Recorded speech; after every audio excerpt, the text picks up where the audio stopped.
Welcome to the Over 40 Alpha Podcast with your host, Funk Roberts. Welcome to another episode of the Over 40 Alpha Podcast. This is where, of course, we dive deep into fitness, health, lifestyle strategies for men over 40. And today I'm excited because this is a special guest. This is someone who, I wanted to get on the podcast probably a couple years ago, but obviously things didn't work out. I was doing other things, but it doesn't matter because one of the key pillars in the Over 40 Alpha program, or, even what I talk and teach to men over 40 is recovery, right? And that's key because recovery as we get older, we have to put a little bit more emphasis on that, emphasis on flexibility, mobility, balance, strength, so that we don't get injured, so that we can do with the things we can do on a daily basis. And back in about 2021, I came across this book. I bought this book, Yoga for Athletes. I don't know where it is, but I also have another book called Yoga Fitness for Men from this gentleman, Dean Pohlman.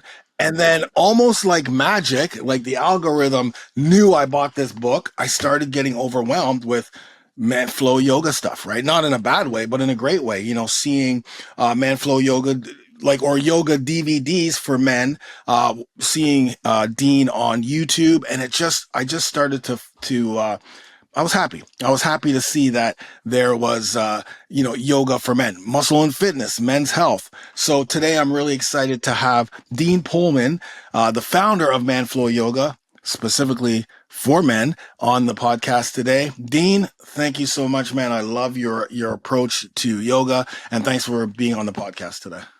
Yeah, thank you for the great intro. I'm excited to be here, and I'm excited to dive into how all of the stuff you're talking about can help people listening right now with what I'm sure are some very common fitness goals, but things that can really easily be addressed with yoga and really supplemented very well. So, yeah.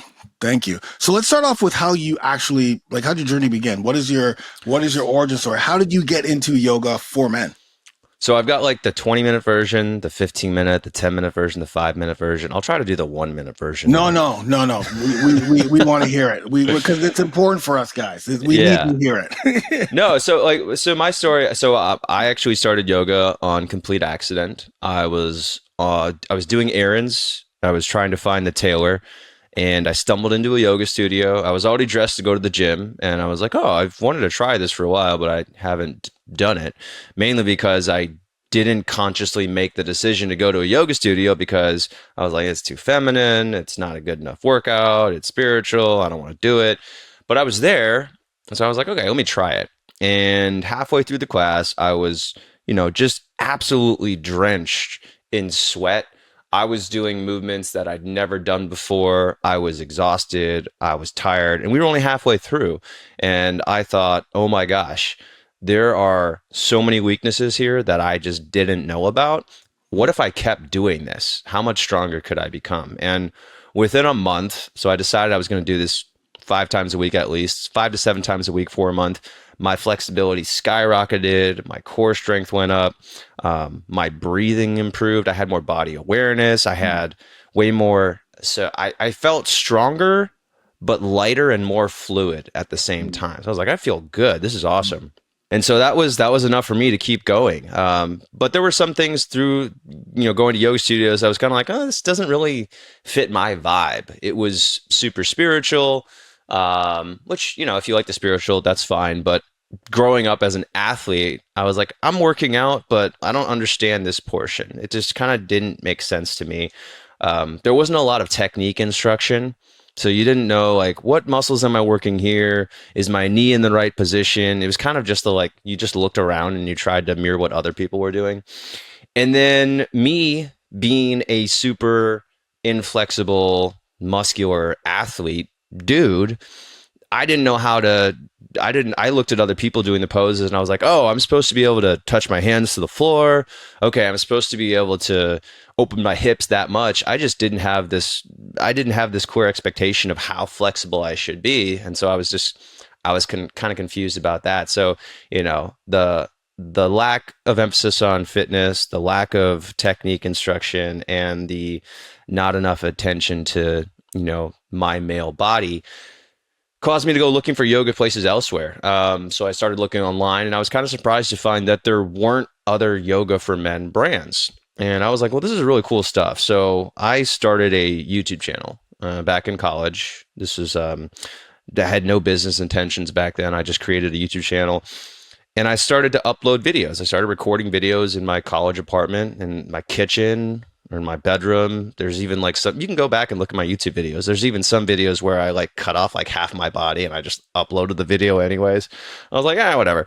Hopefully it helps. But I just wanted other men to see that, hey, like here's a guy who's in good shape doing yoga, because it really made my body feel so much better. That I was like, this is really cool, but it just needs to be presented in a way that would resonate better with men.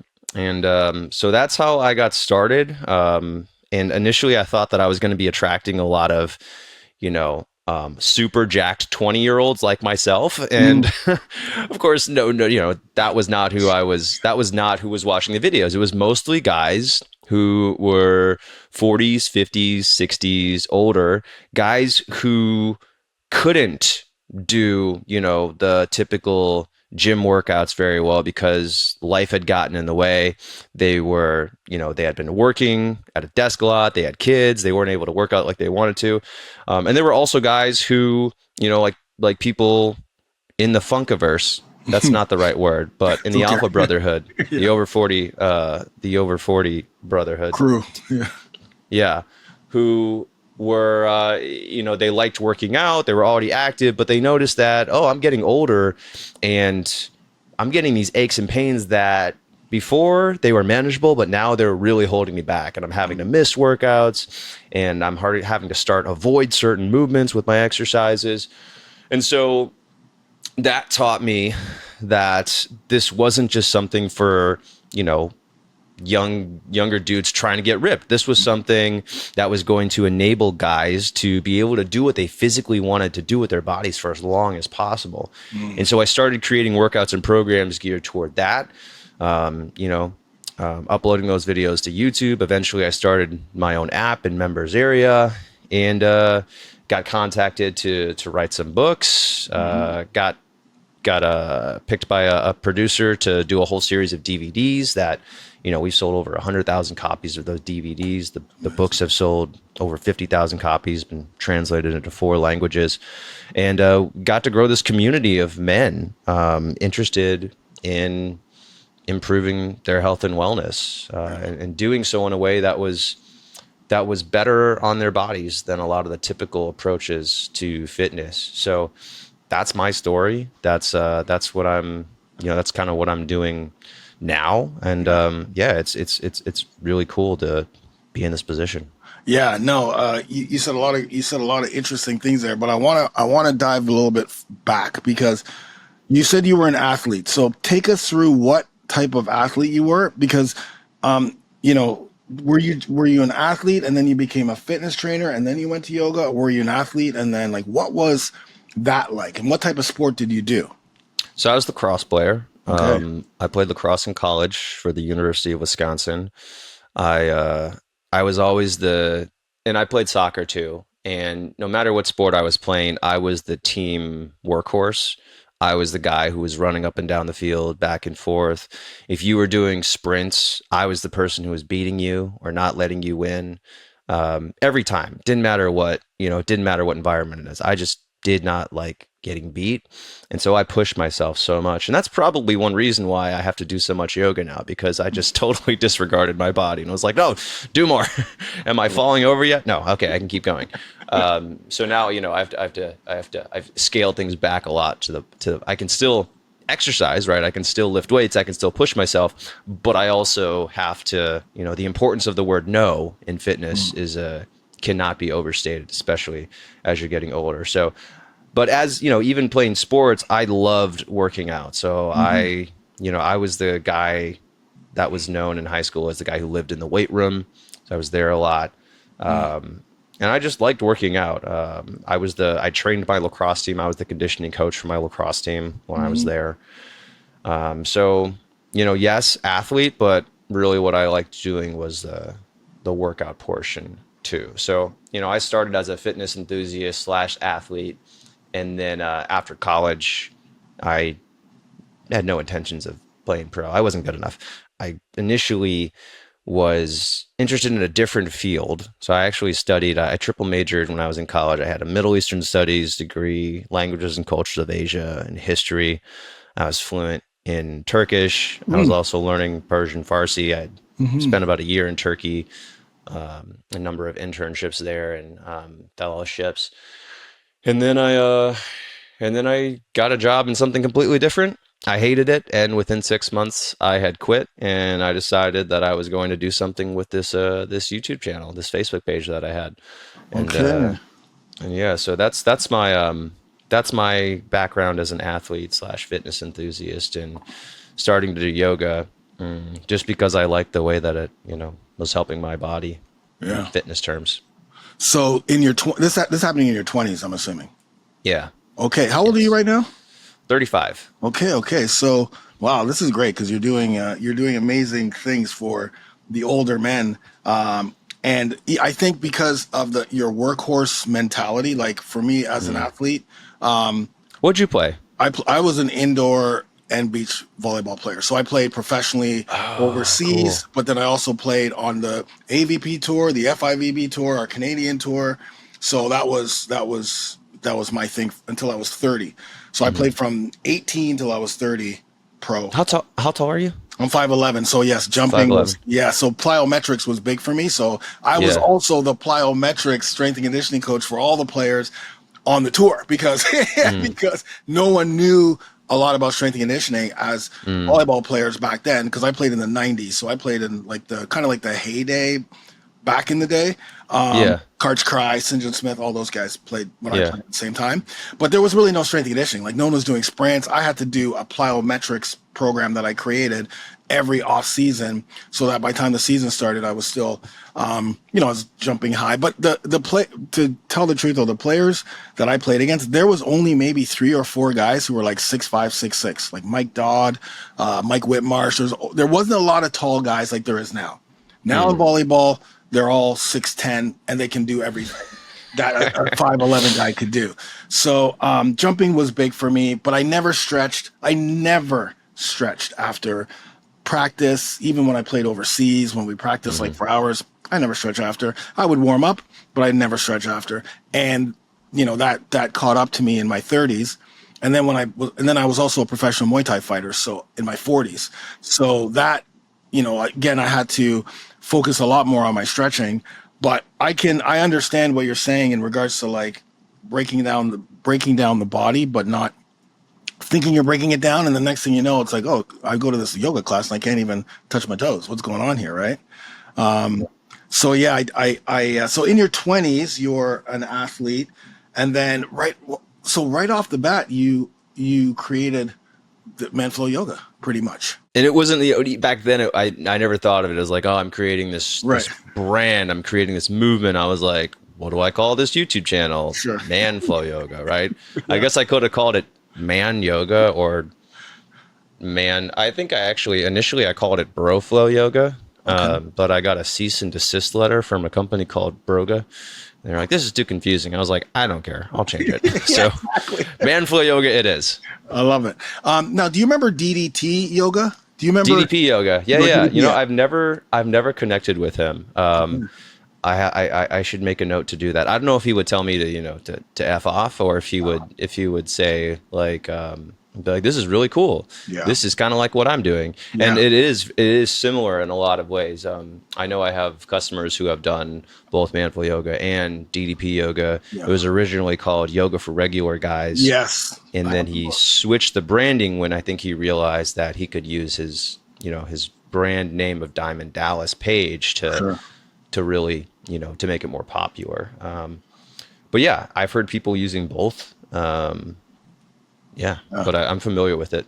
Yeah, no, I bought that book and used it while I was training for my fights because I had nothing. Like, again, as a guy, 40 years old, I'm not going to go to I don't have time to go do yoga. But when this came out and I kind of saw it and the way he was calling things. Okay, we're gonna do the touchdown move, and like Right. he was kind of The saying the word. Road Yeah, like Warrior. it's kind of like, but it was Give cool it because names. I felt better, right? So I didn't care about the way he was kind of like, saying things to, help, uh, with help people remember the the move, Hmm. the position, but it was getting results, and I was like, okay, this is like yoga is amazing, but again, the misconceptions that men have, which I want to talk about. What are some of the misconceptions that men have about yoga? I know for me, at the beginning, it was like you said, spiritual. Hmm. There's a lot of that stuff, which, again, it doesn't matter. But I don't see people that look like me at the yoga studio, right? Like it's Yeah. very difficult for me. And then the other thing you said that resonated with me, because I used to do yoga at the gym here. I would go in the back and just, go with the flow. But like you said, there was never anybody telling me, okay, am I doing this right? Am I, holding this right? Is my knee in the right position? Like what's going on here? So I know I went a little bit more, but what are some of the misconceptions that men have? So let's break down those misconceptions if we can. Yeah, I think there's three big ones in particular. The first one is going to be that yoga is for women, and 80% of people who do yoga are still women, which means that the majority of yoga classes are going to be catered to women. Men and women have different bodies. They do poses in different ways. They have different tendencies, which means men will do poses incorrectly differently than women will do poses incorrectly. There's also, just a huge baseline difference in overall flexibility, particularly in hips, because women evolved to give birth. Men did not need that. So the first is just the difference between men and women, and the idea that yoga is not for men, which, ironically, yoga was started in, subcontinent India, and it was a male only practice. So there's a kind of an interesting history there, because yoga as is practiced today is actually a combination of yoga poses as well as British gymnastics. So it's not really like, this idea that yoga is this super ancient practice, and that, the yoga studio that you're going to is this very, ancient thing. It's not. It's like there's like, yoga now has like lunges and calisthenics and planks, and, maybe these things were existed in both cultures, but, the idea that you're doing this thing that has not changed in 2000 years is just not true. But to speak to that, the Yeah. reality of male versus female flexibility differences and yoga being for women, most yoga classes that you go to, you will not be able to do the poses as a man, especially if you're in your 50s or your 60s or you're even your 40s. If you go into a yoga studio and you go into a general all yoga class, you're not going to be able to do the poses the way that the women are going to, and you're also likely not going to get the instruction to fit your flexibility needs. So Mhm. when guys say they're not flexible enough for yoga, they're not wrong. There's a lot of truth to that. But the counterpoint is, well, you just need to find the appropriate yoga, one that's going to focus on modifications that are appropriate for you. Make sure that you're doing poses that fit your flexibility levels. Mm.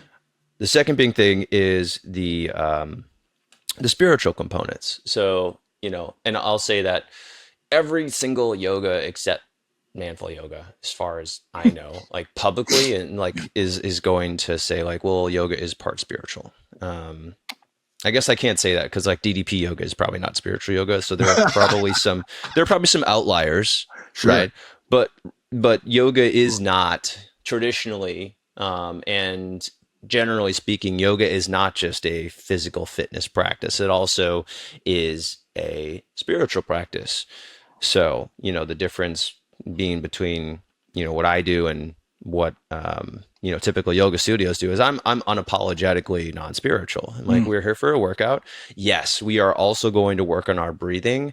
Is working on your breathing going to allow you to create some clarity in your mind and help you feel more at peace? Mm. Absolutely. Mm. But I'm also not giving you spiritual guidance or tips in the process. I'm just saying, Mm. hey, we're doing this workout. Focus on your breathing, relax your shoulders, make sure your knees in the right place. Use a strap if your shoulders are tight.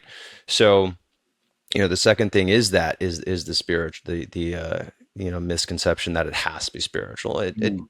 doesn't necessarily, but again, most yoga is going to be that. And then I think the third thing, so we mentioned the men versus women, we mentioned fitness, and then I think the third big misconception is that it's not an effective workout. Right. So, you can make yoga a challenging work. It just when people say I do yoga, there's so many different ways to do yoga. You can literally just lie on your back for 30 minutes and breathe, and that would be called yoga. You Mm. could also do a really challenging workout that involves handstands and push-ups, and you could categorize that as yoga. So there's so many different ways to do it. Mm. And there is also you come from this, right? That maybe like the no pain, no gain, like I Mm. have to sweat a lot in order to get an effective workout. Mm. And really, your body needs more, your physical fitness needs more than just the intense workouts. You also need to do medium intensity workouts. You need to Mm. do low intensity workouts. You need to do things that are going to kind of be like the body maintenance, right? The things that are going to make sure that you are adding flexibility to your muscles to keep the joints safe, that you're doing recovery work so that you're not getting overtraining injuries, like straining your hamstrings or straining your lower back. So there are lots of things that you can get from a workout. You don't have to sweat a ton in order for it to be effective. And what I really like about yoga is that it's a good opportunity to work on the gaps of your fitness, the things that you're not doing with strength training. And it's actually going to make you more effective at strength training. You're going to get better results and you're going to feel better while doing it if you can make time to be consistent with yoga. So I think those are the three big ones. Those are the three big misconceptions about yoga. And that's, I think, what holds people back from doing it, particularly men. Yeah, no, I agree with you on all three of those. It does, like, from someone who did go to yoga classes, I did find that the instructor didn't know really how to deal with my inflexibility and was Hmm. trying to push my body in ways that it wasn't ready to. Right. Yeah. I do remember doing something to my glute, and it was like, oh, what happened to glute? What happened? It's like, well, you kind of threw my body, like my hip, and my hip wasn't ready for it, man. And my glute took Uh-huh. over, and I remember something like that. So that Hmm. was always concerning for me. And the spiritual thing too. The thing I love about your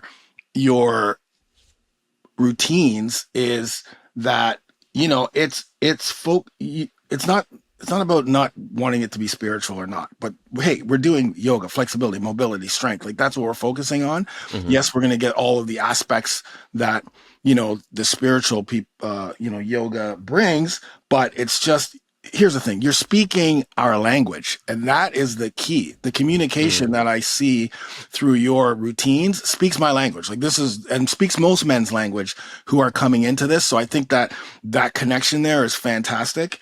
And then the thing about not effective men, I have to always pull my guys back from wanting to do more. Oh, fuck, I did phase 12 or phase, I don't know, 15 workout, and I didn't really sweat that much. Can I do another round? It's like, no, you're not going to do it. The point of the workout isn't to sweat all the time. It's about Hmm. you're putting, it's all about consistency, right? And then Right. when you push that extra, that's where you're going to get injured. That's why we have recovery days. Recovery days where you do mobility is to help you stay focused. So yeah, there's a lot of times where I have to push people back, mostly more advanced.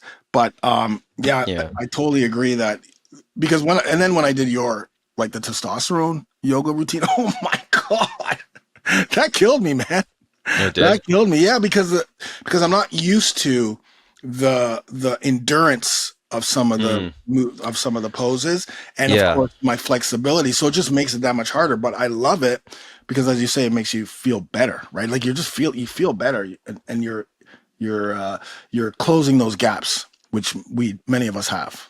Yeah. And just briefly on the spiritual component. So just because I don't do spiritual, in my workouts doesn't mean that I have a spiritual practice outside of that. Totally. I do have a spiritual practice. I journal a lot. I meditate. I think about what what does my life mean? How do I fit into this world? Mhm. How do I find meaning? Those are all things that I practice spiritually, but I don't do it while also trying to improve my technique in a lunge. Right. So I think it's just like there's too much going on here. There's enough going on in the poses for me to work on my technique. I don't also need to add a spiritual component into that. I agree 100%. I agree 100%. Okay, so let's talk about the reasons why flexibility and mobility balance are important for men over 40. Because, okay, now we've Mm, talked about the misconceptions. Okay, I'm listening, I'm listening. So why is it important for me to be flexible, mobile, or have balance, right? hmm Yeah. So I think flexibility, mobility is important because I don't know about your guys in particular, the over 40 Alpha Brotherhood, but if they're like most guys, they're going to spend a lot of their time sitting in a lovely, comfortable chair, and then they're going to go into their workouts. And what they're going to do is contribute to all of those imbalance that they've been developing while sitting down. Mm, So what's going to happen is you're overloading your quads, you're not using your hips, which means there's a lot of pressure on your knees, you're going to get knee pain. You also have a really weak core because you haven't been standing or moving throughout the day, which means your lower back is going to do a lot of the work. mm, You've been in this hunched over position with your shoulders rounded forward and your arms in front of you, which means you're not going to be using the muscles in your upper back. You're probably going mm, to have some sort of shoulder pain, especially in an overhead press of some sort. You're mm, going to have some rotator cuff pain. You're going to have issues there. So flexibility is an essential component because most of us have to undo what we do during the day in order to work out effectively. mm, And when you don't do that, what's going to happen is low back pain, knee pain, shoulder pain. You're going to get way more sore than you need to. You talked about the importance of recovery, but the thing about doing flexibility work is that you don't need as much recovery because you're not putting unnecessary stress on those problem areas. mm, So when you start working on your flexibility, you start working on your mobility, start working on your balance and improving your core strength, mm, suddenly your core and your hips are doing more of the work and your lower back finally has a break, right? It's like having a job that requires four people, but your hips and your core are just like sitting off on the side scrolling on TikTok, and you're like, these stupid millennials on their phone, why aren't you guys working? And the lower back is like, fine, I'll do it, right. whatever. So when you work on those areas, it becomes you're getting your body back to function the way that it evolved to function, Mhm. using the core, using those big muscles in your hips so that you don't need to do as much recovery work. And you probably could have gotten away with that when you were younger, right? You had like, my knees hurt, my lower back hurts a little bit, but I can keep pushing. Mhm. Now you're in your 40s, your 50s, your 60s, and your body is saying, we can't do this anymore, man. If you want to keep working out, you're going to have to you're going to have to change some things up. So Mhm.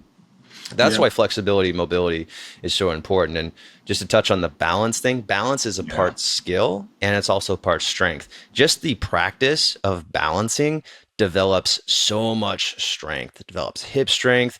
You work on your flexibility, you work on your mobility, you work on your ankle strength and stability. All of that helps to reduce strain on the knees and your back. And practicing your balance as you get into your 50s and 60s, especially in your 60s, 60s is when balance starts to get really difficult. And if you're not practicing that, that's when you can have one of those injuries that you might not be able to come back from. And I mean, this can be the difference between you living an active life into your, maybe you only have through your 60s where you're like, okay, I used to be active, but I had this injury and I never recovered. Or it could be the difference between you moving into your 70s and your 80s and staying active and staying healthy and living the life that you want to. So that balance is really important too. Yeah, we definitely lose our balance. I have a functional training program that even the phase one, the very first level, is even if guys have been doing my programs for years, when they get into that functional training program, it challenges them, right? Because I'm doing exercises like single leg deadlift, Bulgarian split squats, things that you need more balance that they may not have been doing in some of the other programs. But yeah, I mean, we have a lot of guys who are we've got the, the drivers, truck drivers, bus drivers, freaking construction. We got, a lot of first responders. We have teachers. We have, coaches, grandfathers who are new grandfathers. So, you know what I mean? Like, who are just retired. We've got fathers. Like, we have so many different types of the everyday man inside the brotherhood, right? Like, this is the everyday guy who, has a family, has work still in the work. And then the guys who are retired, they're the ones who want to go hiking and traveling and do things without, or take the grandkids to the zoo and not be the grandfather who's sitting at the, at the entrance of the zoo while the kids go in, and then they come out and say, so how was your day? Right? Like, you don't want to be that grandfather. You want to be the one that's in there. So, and we also have a lot of former athletes and guys who are still competing in jiu-jitsu and other sports and finding their way back to the sports. But the one thing that I know that a lot of the guys inside my program, and maybe people listening, is they're really embracing the mobility piece and the flexibility piece. Like, they start to embrace it more, even though it's absolutely humbling and difficult. It's very humbling. And I think the mindset piece has to come in here, right? What type of mindset do you have to have when you start doing yoga? Because it's literally extremely difficult at the beginning. At the beginning. Yeah, I think so. I actually, I've been recently interviewing a lot of my members, a lot of people from my own community, so I can speak very accurately to this. So I think the first thing to understand about working on flexibility and mobility is you have to approach it from the growth mindset, in the sense that if you look at it and say, I'm not good at this, so me working on this is going to help me tremendously. So like for me, whenever I look at fitness and I find something that I can't do, but I can do it without pain, then I think, oh, this is something that can really help me, because my muscles are totally fried from this, but my joints don't hurt. So when you can find something that works your muscles but doesn't hurt your joints, you have found fitness gold. Do that consistently. And then the second part of that is when you're starting something new, there's going to be an adjustment period. But the really cool thing about flexibility and mobility is that it feels good immediately. Like, I challenge you right now to go to, we'll put the link in here. I'm going to put like the first workout from my 7-day challenge in the link for this podcast. Okay, awesome. Go to that workout, try it. And if you don't feel better at the 15 minutes, comment and say, Dean, you suck. Fine. But if you feel better at the end of it because you've worked on getting those muscles active that you don't normally get active, you've worked on actually opening up your chest and stretching your hips, your back feels better, your posture's better, your knees feel better. Yeah, you might be tired. You might be mad at me because I showed you something that you can't do very well, but your body's going to feel better immediately. And that's what's really cool about flexibility and mobility work. And that encourages you to be consistent with it. It's not like you're doing it and thinking, man, in 3 months, I'm going to look the way that I want to. No, you do it and immediately you're like, wow, my body feels better. And that is and that's actually a lot of the motivation that we talk about with our community. I ask them, what enables you to be consistent? And they say, I know how I feel when I do it. And I know that if I don't do it, then I'm not going to feel as good. And that drives them back to it. It's not that they're doing it because, oh, I know I'll burn X amount of calories, or I know that in 3 months my muscles are going to be bigger. They're like, no, I'm going to feel better right now. And that's really strong motivation. Yeah, not having pain, feeling better, being able to move better, just it's incredible. And yes, I did the first one, and yes, 100% I felt better. Just to let you know, I did the first one. I'm doing it. I'm in the yoga community. I'm a man flow yogi, whatever. I don't know what. We got to come up with a name. Yeah, I know we were talking about this. Yeah, we definitely do.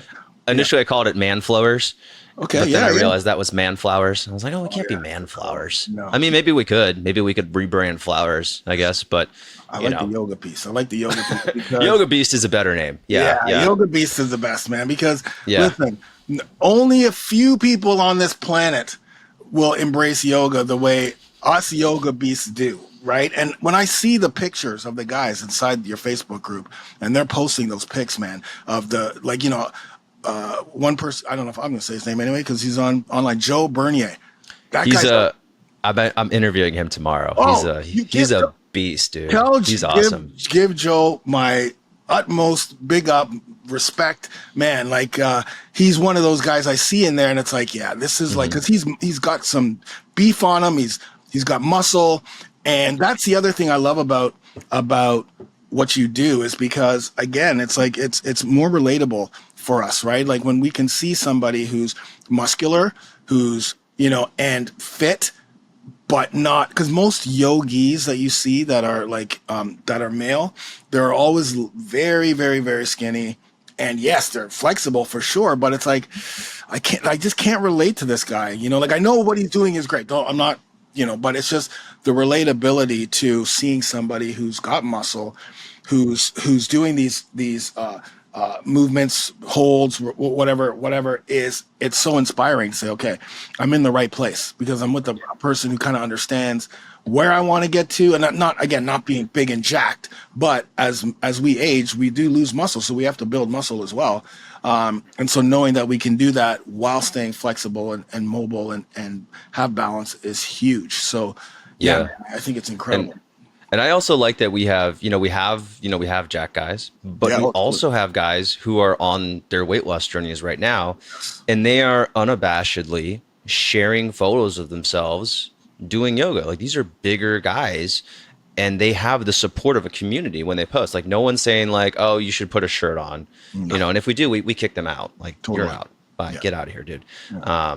So we have this really supportive community of guys who recognize like, hey, we're here and we're doing our best. And if this is how you look right now, like, who cares, man? Yeah. You're on the path. You're doing your best to be healthier for yourself and your family, for your longevity.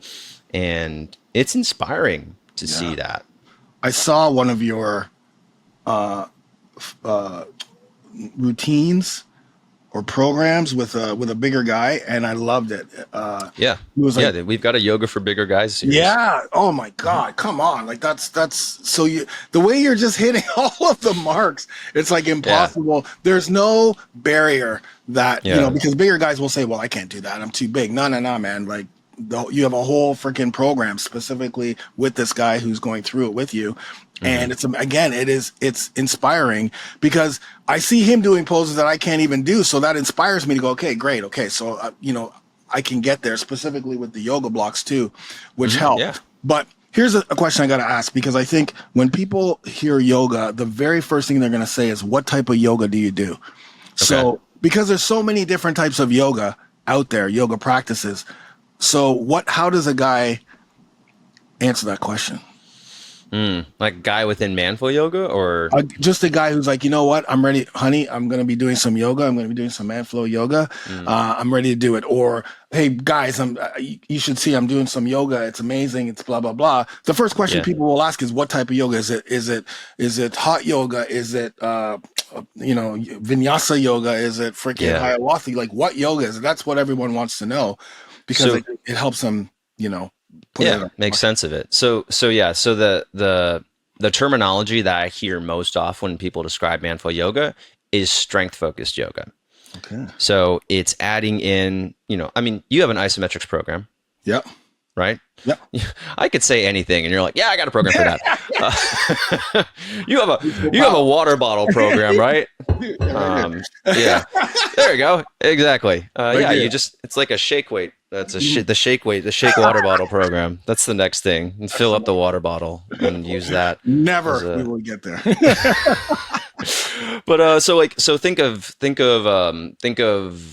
isometrics, right? And then that's what we do in Manful Yoga a lot. So it's holding a pose. It's squeezing. It could be squeezing your feet and your hands toward one another to create a core contraction. It could be squeezing, if your feet are in a lunge, it could be squeezing the legs in certain directions to create an isometric contraction like that. So there's a lot more emphasis on muscle awareness, muscle activation, and building strength than you would find in a typical yoga class. You also, like you mentioned, you touched on the endurance piece earlier with the yoga for testosterone workout. So I noticed that when I was doing yoga at studios, you'd go in one pose, but then within 10 or 15 Yeah. seconds, you're moving on to the next pose. And I'm like, hold on a second here. I haven't started opening up yet. Like my hips are way tighter than y'all's. Like I need a little break. I need a little time to open up here. So Mm. we spend a lot of time in the poses. We spend usually a minimum of 45 seconds. I've got workouts where we hold poses for 4 or 5 minutes. Mm. So there is we do hold the poses for a longer time, and that does have an impact on strength.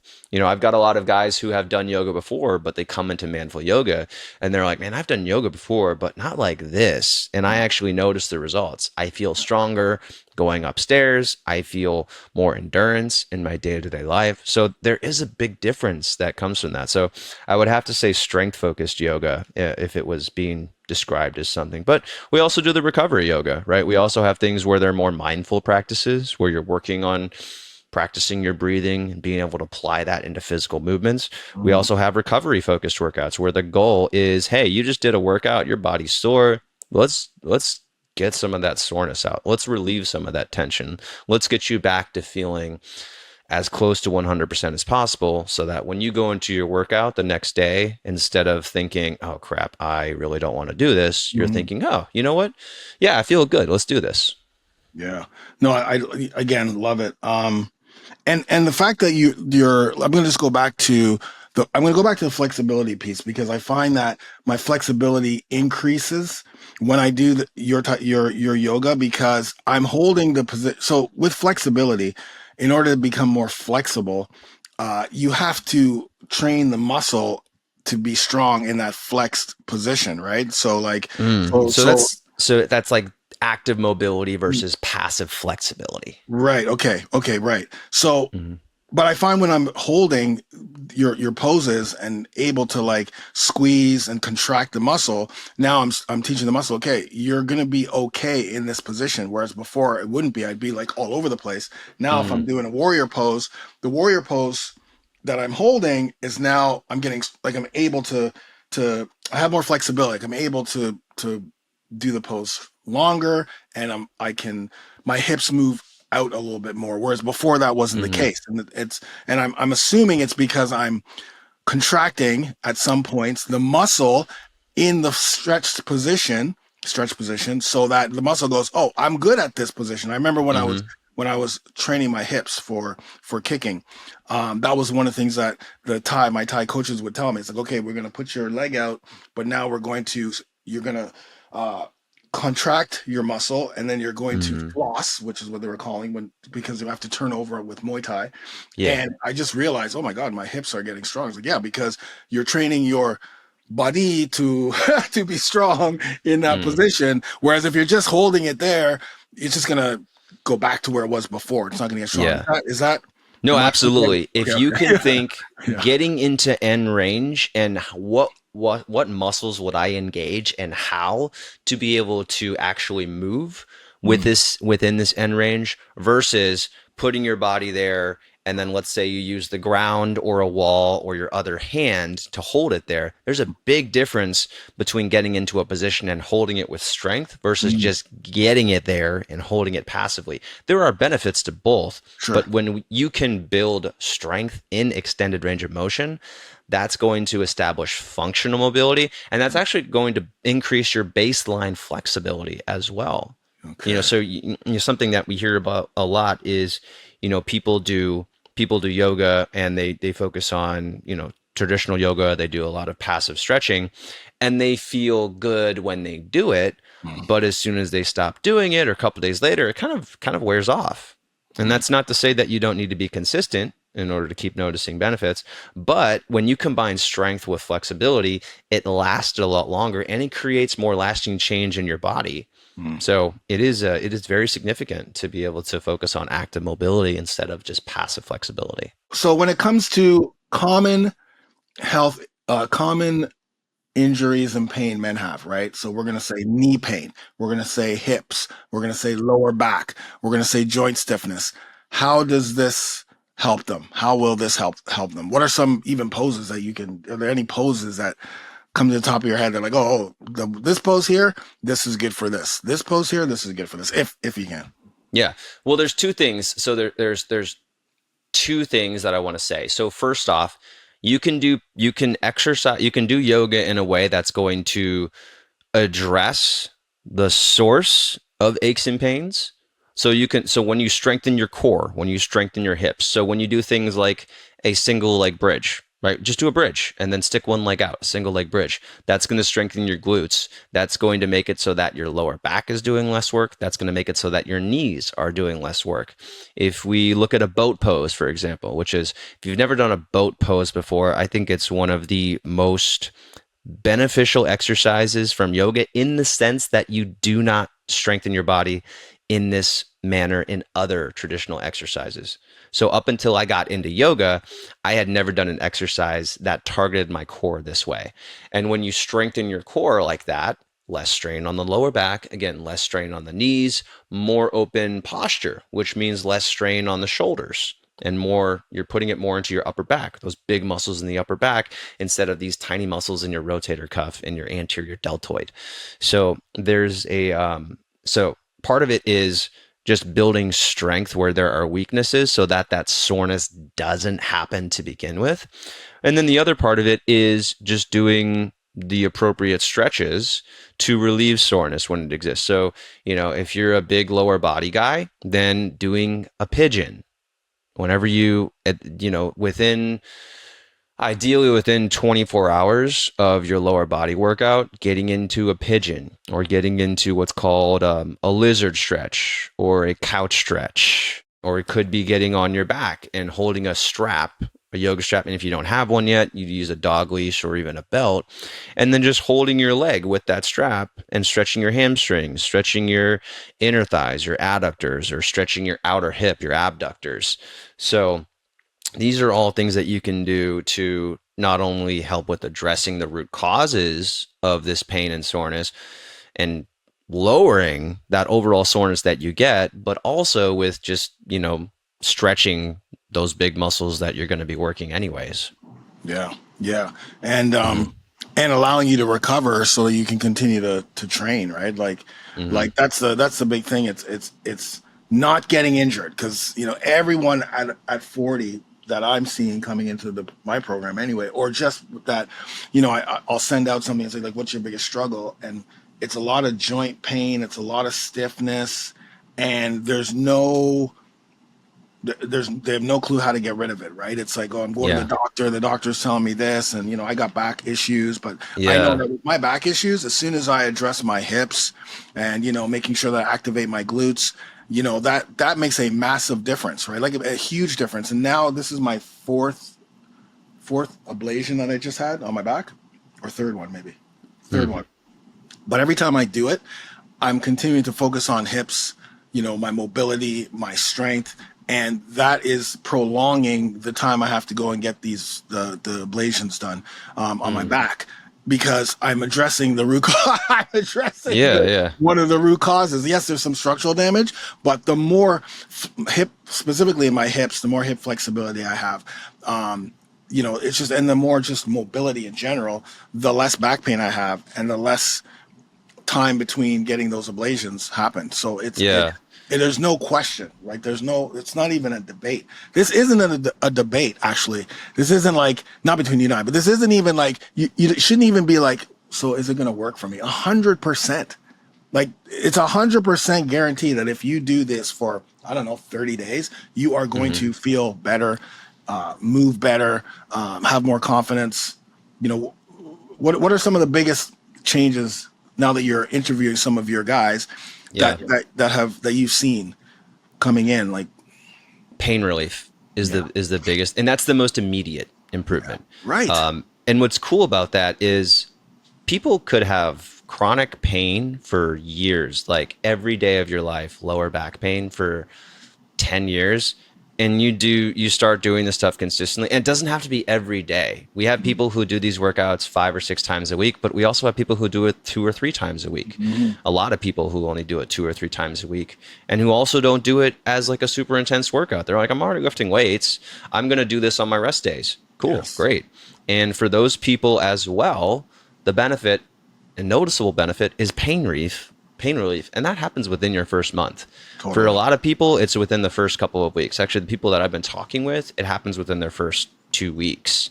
So, I mean, that's enough benefit. And if you don't, if you've been injured before, I think all of us have been injured before. I want you to go back to the last time that you were injured, and I want you to think about how draining it was on your overall energy. Like you've got your nervous system is literally firing all day, and by the end of the day, you're exhausted. You're not the partner that you want to be. You are not the father that you want to be. You are not the person that you want to be, because pain is just draining you. And what's kind of sad, what you were talking about, you were talking about people not knowing how to get rid of pain or whether this would work. It's kind of sad that this knowledge isn't more widespread, because I'll talk with guys who live in more rural areas, and they don't have access to the people who can teach them the appropriate exercises. The people that they have access to is like, well, there's an orthopedist surgeon 3 hours away, and I went and visited him, and he says that I should, get back surgery, or I should have a knee replacement. And you haven't even tried corrective exercise yet. For some people, I was talking with a guy a few months ago, and he had this terrible shoulder pain, super active guy, like CrossFit guy, young too, like maybe late 30s. And he went to go see a surgeon, or went to go see an orthopedist, and he did like in England he called it something different, but basically an arthroscopic surgery to go in and see, a minimally invasive surgery to go in and see what's going on there. But then he just started stretching and the pain went away. Like you didn't even need surgery. You could have just started stretching. So there's a lot of people who just don't know that there are solutions that exist, but the knowledge just isn't there. So, that's kind of sad. Anyways, the significant changes is the pain. And I think that that's the big thing, because that's really what, like the flexibility and the mobility and all that stuff, it's going to come, right? Because we always have to be, that's something that we lose too, right? Like most people, the balance is a big thing that I find as well. Specifically when I was doing one of your balance routines, I was like, because I haven't been doing the functional training program, I'm still working on it, but I've got a couple other programs that I'm doing. So I haven't been doing my single leg deadlifts as much and a lot of the balance type stuff. And when I went to do your balance yoga routine that focused a little bit more on balance, man, it was like, God damn it, I lost my balance already. And so, but it's a mindset thing, right? So for me, it's like, okay, great. Okay, now I know that I lost my mindset, but this is going to help me, because obviously, this is a hold or a move or whatever that's going to help me, right? So I get excited actually about not being able to do something, because I know that if 30 days down the road, 60 days down the road, 90 days down the road, I'm going to be completely different, and different for the better. And I think that that's the mindset we all have to come into when we're doing this, right? When we're attacking this and enjoying it. This is, like you said, right. It feels good. It feels good right away. Yeah. And if it, like, to your point, like, if people are not enjoying it, like, don't do it. Go find something else that you enjoy doing. Like, you said this will work for everybody, but it's not going to work for everybody. Like, you might not like me. You might just see me on camera and you think, I hate this guy with a passion and I don't want to work out with him. Fine. Like, that's okay. If you don't like me, that's totally fine. Like, there's not so many yoga instructors like me out there, but like there are a lot of yoga instructors, and maybe you can find someone who resonates with you better. But to go back to the improvement thing, so most people notice the flexibility improvements. They notice it within 1 month. So they notice that flexibility is improving, but they really notice it in 3 months. Right. Yeah. Yeah. For sure. And that makes sense to me, because the consistency of doing it over and over again and really feeling it. And that totally makes sense. And if you think about 3 months is nothing. Like 3 months out of 20 years of your life is nothing if you think about it, right? Like, right. I mean, it's hard for humans to conceptualize, I have to work on something for 3 months. yes, like logically you compare 3 months to 20 years and you're like, well, that's not that much time. But like in the moment, you're like, 3 months Yeah. is a long time. So like, Yeah. I get it. Yeah, no, I definitely don't subscribe. I think we're at a point now for men over 40 and 50 and 60 that we're like, guys, it's life or death here, man. Like we're dying like so fast now that it blows my mind, specifically at this time of, in this decade where we have so much advancements in everything, health, fitness, information, medicine, science, that we are still dying. And it's not cool for us to be like, oh, well, I really don't like him. Listen, the guys they tell me to F off daily because of my workouts. And they're telling because fine, listen, I'm so sorry I told you to F off today. I'm like, yeah, please do. Like that's because I know that it's working, people swearing at me in their workouts is also a rite of passage. When people come in and they say like, hey, Dean, I'm sorry, but I was swearing at you. I'm like, great. You're in the club. Exactly. Welcome.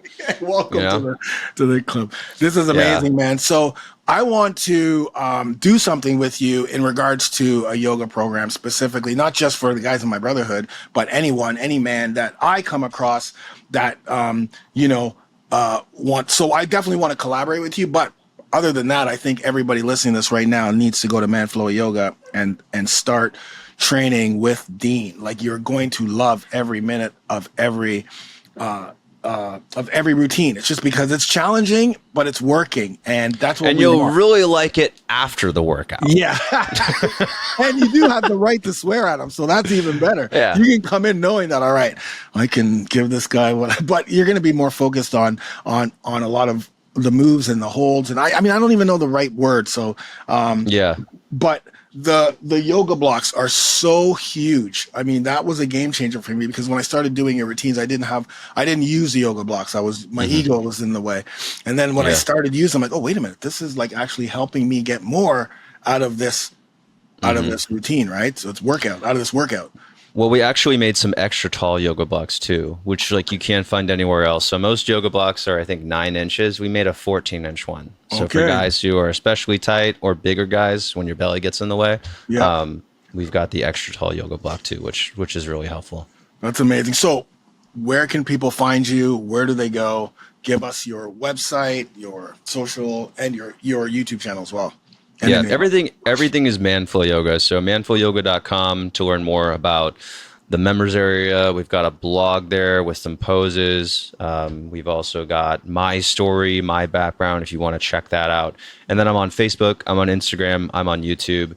And, obviously the easiest way for you to get started is going to just say, okay, I'm going to do this. I'm going to stick to the program and I'm just going to commit. And you do that at manflowyoga.com.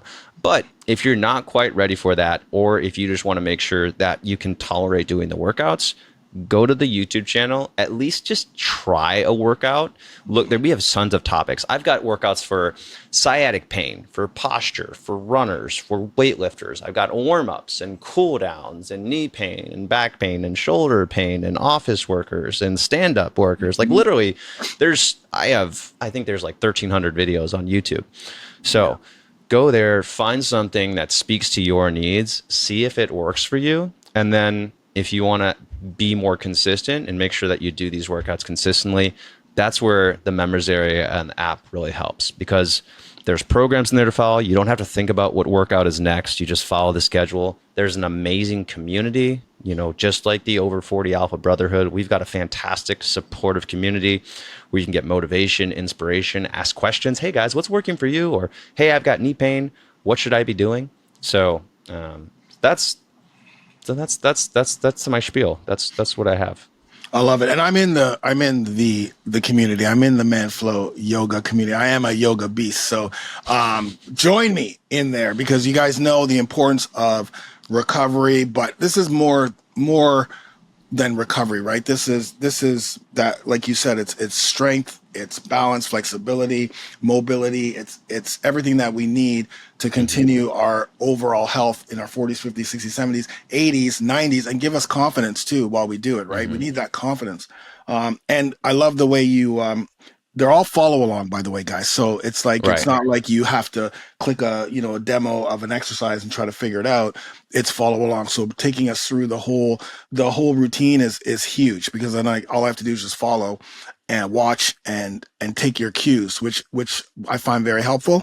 And then finally, there are a lot of guys in my program who already are part of the Manflow Yoga universe because they know the importance of recovery. And yes, we have mobility and some yoga and some stuff in our program, but not as much that I would like. So I think this is incredible to have you on here. And guys, 100%, Manflow Yoga is the way to go. Yeah, And I appreciate this conversation. This was really fun for me. So thank you for having me on to chat.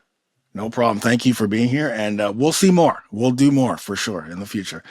All right, guys. Thanks so much. And we'll see you in the next episode.